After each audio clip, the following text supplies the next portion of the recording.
Y si me permite, puedo contar una anécdota. Por ejemplo, en 1968, un brillante abogado, que además fue el director general de la Policía de Investigaciones, no voy a mencionar su nombre, está en mi libro.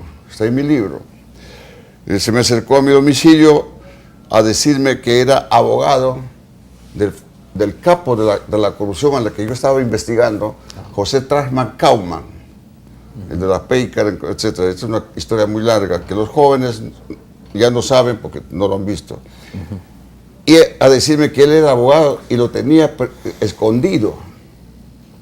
Y la policía había declarado, como suele hacer, que este sujeto no era habido ni conocido.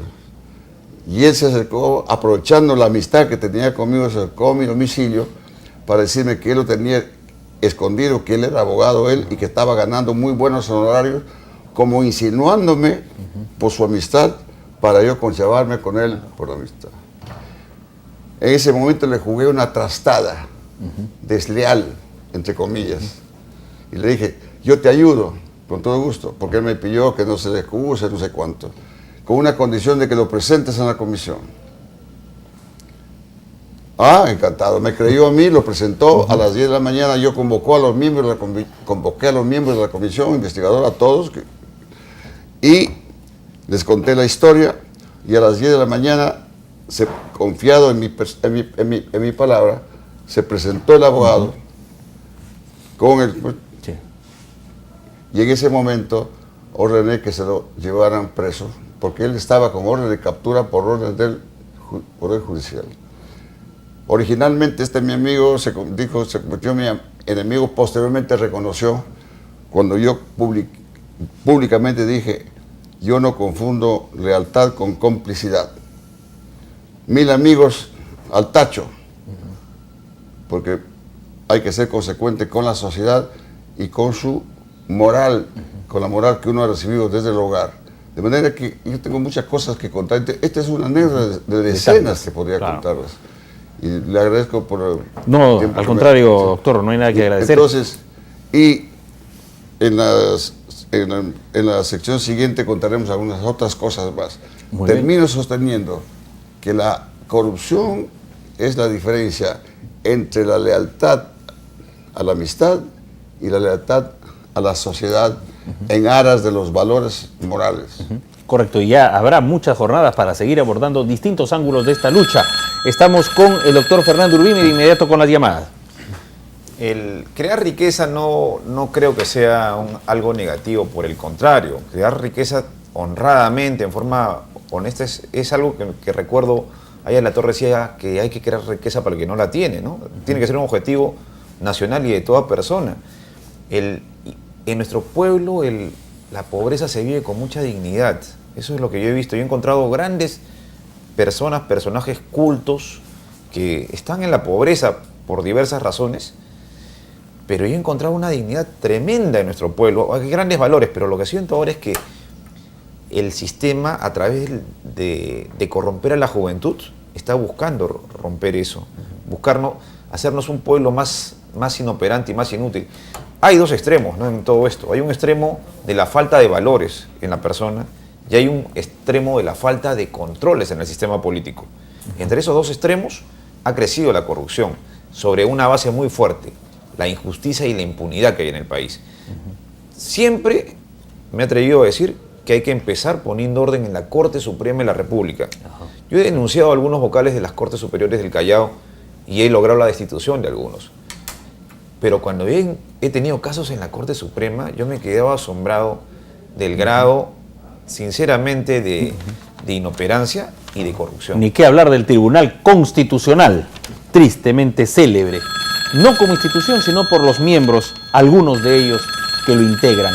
Buenas noches, bienvenido. Hola, buenas noches. Bienvenida al programa, buenas noches. Sí, la escuchamos.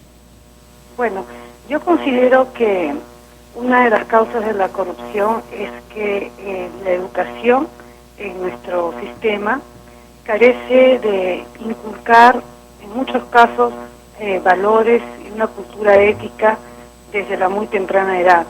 y generalmente en los medios de comunicación a veces se pone, digamos, en alerta o se magnifican los casos de delitos y que por motivos económicos, sociales, políticos, se ve a gente liberada y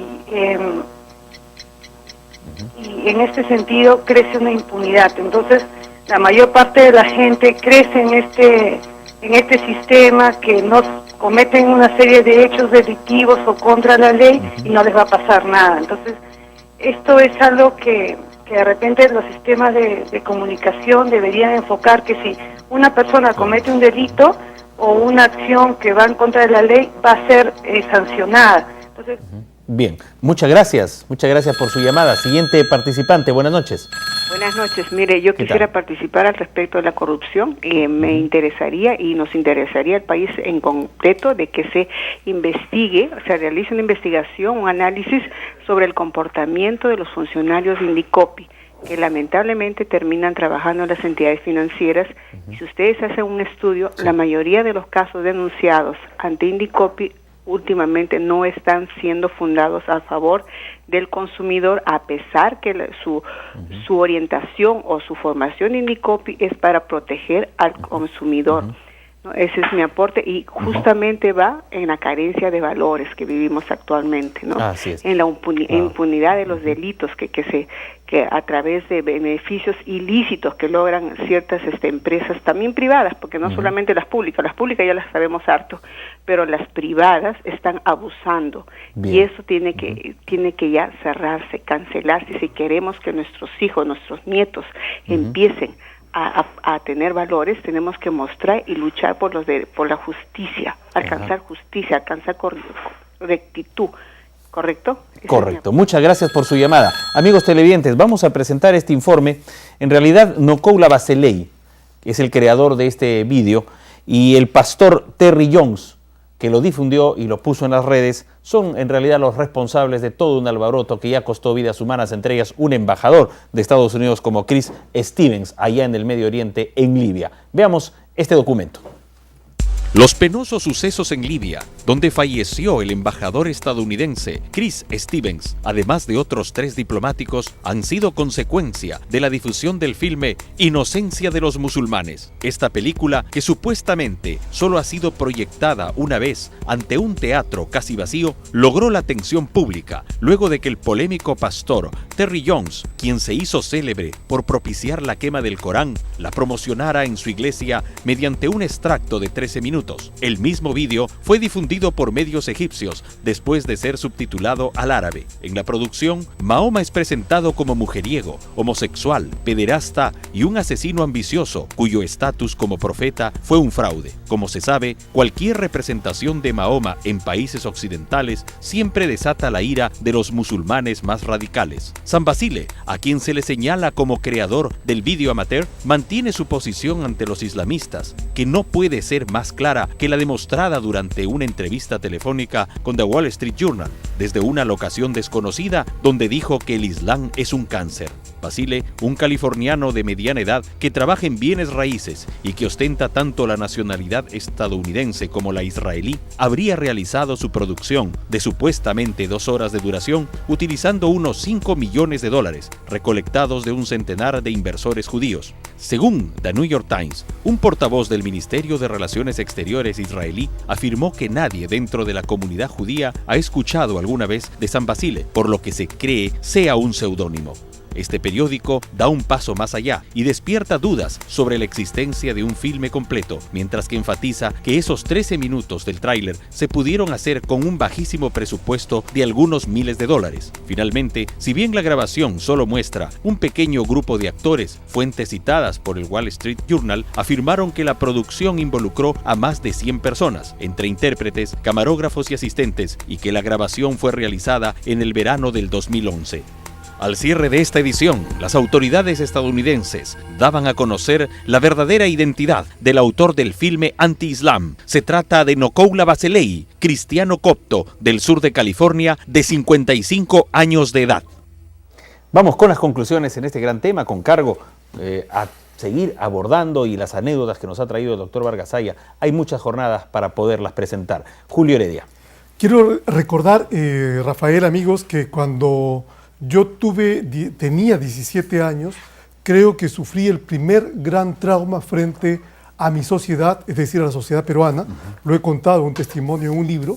Fue al postular sumamente motivado a San Marcos y que ese examen de 1977 fuera anulado porque se descubrió un impresionante fraude orquestado, llevado a cabo por las mismas autoridades, que eran prestigiosos académicos. Bien. Doctor Vargas Saya.